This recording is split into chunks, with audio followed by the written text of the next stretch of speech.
Ito na, marami na pong bumabati ko sa ating mahal na Pangulong Bongbong Marcos Jr.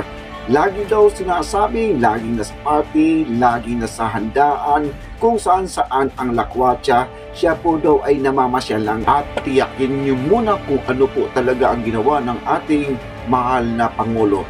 Huwag tayong kuda ng kuda, baka tayo ay mabunggo. Ang pagdalo ni President Bongbong Marcos sa pagbubukas ng Petrochemical Manufacturing Complex ay nagpapahiwatig ng kahalagahan ng proyekto ito sa bansa.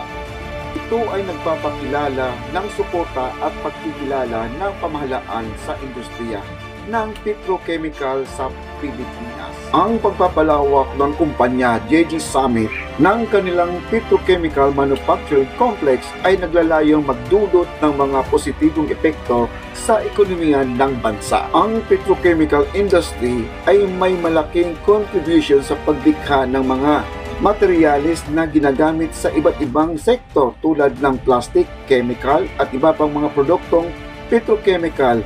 Ang pagpapalawak ng petrochemical ng manufacturing complex ay magbibigay ng mas maraming trabaho para sa mga Pilipino at magdudulot ng pag-unlad sa lokal na industriya. Bukod dito, ang pagbubukas ng petrochemical manufacturing complex ay nagpapakita ng pagtugon sa mga pangangailangan ng bansa sa mga produktong petrochemical.